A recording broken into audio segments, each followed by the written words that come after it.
అధ్యక్ష, రెసిడెన్షియల్ పాఠశాలలు 1985లో ఆనాటి ముఖ్యమంత్రి ఎన్టీఆర్ గారు ప్రారంభించి 30 సంవత్సరాల్లో 104 రెసిడెన్షియల్ పాఠశాలలు చేపడితే గౌరవ ముఖ్యమంత్రి కేసీఆర్ గారి నాయకత్వంలో ఈ ఒక్క సంవత్సరమే 103 రెసిడెన్షియల్ స్కూల్స్ ప్రారంభించడం జరిగిందనే విషయాన్ని ఈ సందర్భంగా మనవి చేస్తూ ఉన్నాను అధ్యక్ష. అదేవిధంగా 51 రెసిడెన్షియల్ స్కూల్స్ ఎస్టీల కోసం. అదే కాకుండా ఈరోజు దేశంలోనే మొట్టమొదటిసారి మార్కెట్ కమిటీలలో ఎస్సీ ఎస్టీలకు రిజర్వేషన్ కల్పించినటువంటి ఏదైనా ప్రభుత్వం ఉందంటే అది తెలంగాణ రాష్ట్ర ప్రభుత్వం అధ్యక్ష.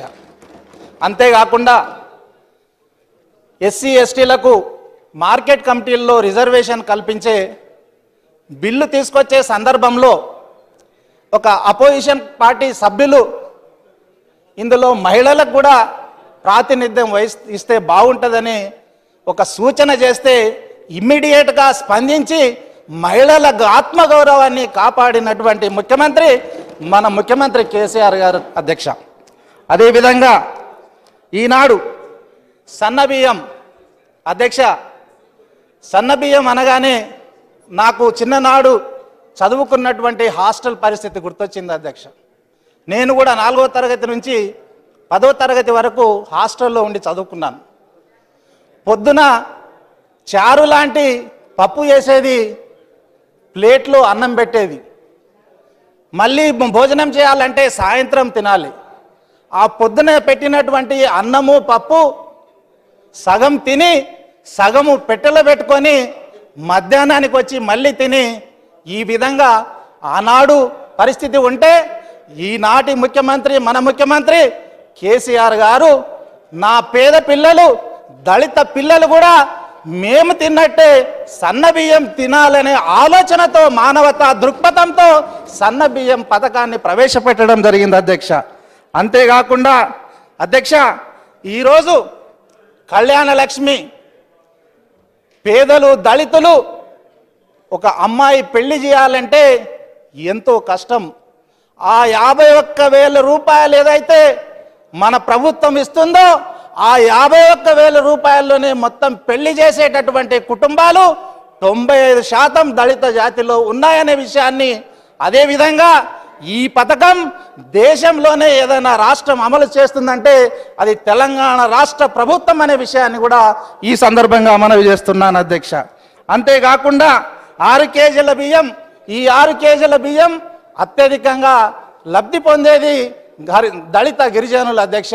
మరి ఇది కూడా 6 కిలోల బియ్యం దేశంలోనే అత్యధికంగా అమలు చేస్తున్నటువంటి రాష్ట్రం మన తెలంగాణ రాష్ట్ర ప్రభుత్వం అనే విషయాన్ని కూడా ఈ సందర్భంగా మనవి చేస్తున్నాను అధ్యక్ష.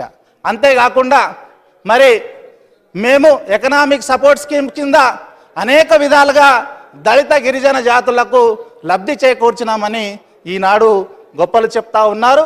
మరి ఆనాడు ఇచ్చినటువంటిది సబ్సిడీ ఎంత? 50%. ఈనాడు అది కూడా 1,00,000 వరకే పరిమితం చేశారు. ఈరోజు మరి 80% సబ్సిడీ ఇచ్చి అది 5 లక్షల వరకు ఇస్తున్నటువంటి ప్రభుత్వం తెలంగాణ రాష్ట్ర ప్రభుత్వం, టీఆర్ఎస్ ప్రభుత్వం అనే విషయాన్ని కూడా ఈ సందర్భంగా మనవి చేస్తున్నాను అధ్యక్ష. అదేవిధంగా ఈనాడు దేశంలో ఎక్కడ లేని విధంగా ఏ రాష్ట్రం కూడా తీసుకోనటువంటి నిర్ణయం తీసుకున్న విధంగా మరి విదేశాల్లో చదువు కోసం కూడా ఈరోజు గతంలో 10 లక్షలు ఇస్తే ఈరోజు 20 లక్షలు ఇచ్చి మరి ఫారెన్ చదువులకు కూడా అన్ని విధాలుగా సహకారాన్ని అందిస్తున్నటువంటి ప్రభుత్వం మన తెలంగాణ రాష్ట్ర ప్రభుత్వం అధ్యక్ష. అంతేకాకుండా ఈరోజు మరి తెలంగాణ రాష్ట్రంలో విద్యార్థినులు బాలికలు కూడా మరి ఆత్మగౌరవంతో చదువులు చదవాలనే ఉద్దేశంతో మన రాష్ట్రంలో 30 మహిళా డిగ్రీ కాలేజీలు కూడా ప్రారంభించడం జరిగిందనే విషయాన్ని కూడా ఈ సందర్భంగా మనవి చేస్తున్నాను అధ్యక్ష. అంతేకాకుండా అధ్యక్ష, మనం గతంలో ఏపీపీఎస్సీ ఉండే, మన రాష్ట్రం ఏర్పాటు చేసుకున్న తర్వాత టీఎస్పీఎస్సీ చేసుకున్నాం. మరి ఏపీపీఎస్సీలో ఎటువంటి వ్యక్తులు మరి చైర్మన్లుగా ఉండేదో మనం అందరం చూసినాం. ఈరోజు మరి గొప్ప వ్యక్తిత్వం మన కేసీఆర్ గారిది. ఒక దళిత బిడ్డ గంటా చక్రపాణి గారిని టీఎస్పీఎస్సీ చైర్మన్ చేసినటువంటి ఘనత అనే విషయాన్ని కూడా ఈ సందర్భంగా నేను మీకు అందరికీ మనవి చేస్తా ఉన్నాను అధ్యక్ష. అంతేకాకుండా ఈరోజు అధ్యక్ష మరి అనేక విధాలుగా మాట్లాడుతూ ఉన్నారు. ఈరోజు దళితులు ఎదుర్కొంటున్నటువంటి పరిస్థితికి మరి ఒక సభ్యులు మాట్లాడుతూ 3 ఎకరాల భూమిని కూడా అవహేళన చేసే విధంగా మాట్లాడడం జరిగింది అధ్యక్ష. సగటున 1983లో ఎన్టీఆర్ గారు భూ పంపిణీ ప్రారంభం చేస్తే 15 సంవత్సరాలు కాంగ్రెసు, 17 సంవత్సరాలు టీడీపీ ప్రభుత్వంలో సగటున ఒక సంవత్సరానికి మీరు ఇచ్చింది ఎంత? 1200 ఎకరాలు.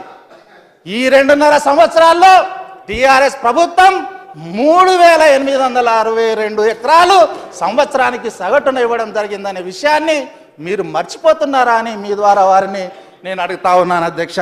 అంతేకాకుండా మరి ఈ విధంగా మీరు భూమి కొని 3 ఎకరాల భూమి కొనిస్తే 300 సంవత్సరాలు ఇవ్వాలా అని అడుగుతా ఉన్నారు.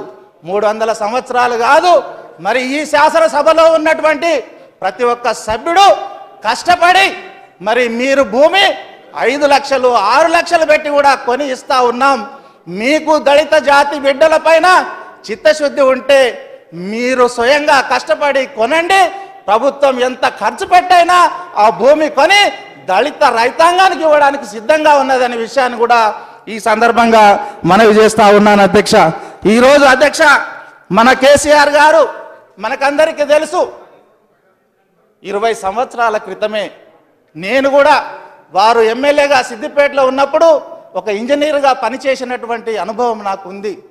ఆ రోజు అధ్యక్ష ఒక ఎమ్మెల్యేగా ఒక గ్రామానికి పోతే మొదటగా వారు సందర్శించే వీధి ఏదంటే అది ఎస్సీ కాలనీ అధ్యక్ష. ఎస్సీ కాలనీలో పోయి వారు మా ఎమ్మెల్యే గారు వచ్చినారు అని కుర్చీ వేస్తే కుర్చీ మీద కూర్చునే వ్యక్తి కాదు అధ్యక్ష.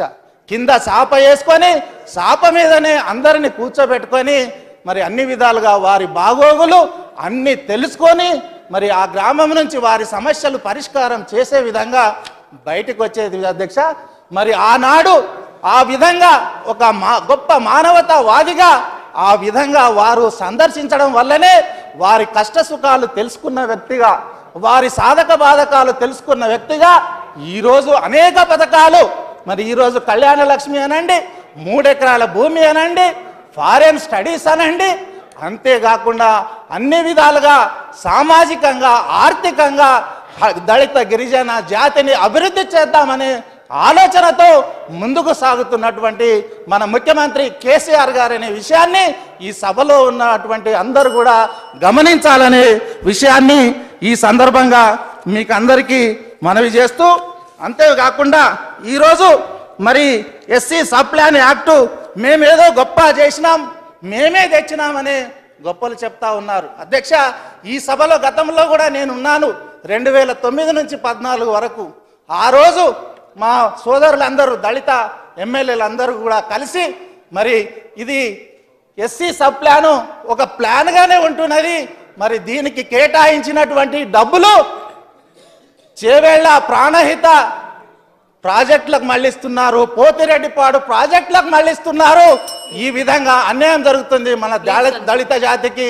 కాబట్టి ఒక యాక్ట్ చేయాల్సినటువంటి అవసరం ఉందని మేమందరం ఒత్తిడి తెస్తే 2013లో ఈ చట్టాన్ని తెచ్చి మరి ఆ చట్టము అది కూడా ఏ విధంగా మరి 2014లో వచ్చే ఎన్నికల్లో లబ్ధి పొందామనే ఉద్దేశంతో తెచ్చినటువంటి చట్టం గురించి ఈరోజు మరి నిర్వీర్యం చేస్తున్నారనే విధంగా మాట్లాడడం సబబు కాదనే విషయాన్ని ఈ సందర్భంగా మీకు అందరికీ మనవి చేస్తూ, అంతేకాకుండా ఈరోజు మరి స్టేట్ కౌన్సిల్ లేదు, నోడల్ ఏజెన్సీ లేదు అని మాట్లాడుతూ ఉన్నారు అధ్యక్ష. ఆ చట్టంలోనే ఉంది, గౌరవ ముఖ్యమంత్రి గారే స్టేట్ కౌన్సిల్ చైర్మన్గా ఉంటారు, గౌరవ ఎస్సీ డెవలప్మెంట్ మంత్రి గారే స్టేట్ నోడల్ ఏజెన్సీగా ఉంటారు, డిస్ట్రిక్ట్ మానిటరింగ్ కమిటీ మీటింగ్ కలెక్టర్లు చైర్మన్ గా ఉంటారు. ఈ విధంగా ఆ యాక్ట్ లోనే ఉన్నది. కాబట్టి ఈ విధంగా సభ ద్వారా ప్రజలను తప్పుదో పట్టించే ప్రయత్నం చేయకూడదని ప్రతిపక్ష వాళ్ళ వారిని నేను మనవి చేస్తూ నాకు ఇచ్చిన ఈ అవకాశానికి తమరికి ధన్యవాదాలు తెలియజేస్తూ సెలవు తీసుకుంటా ఉన్నాను. జై తెలంగాణ.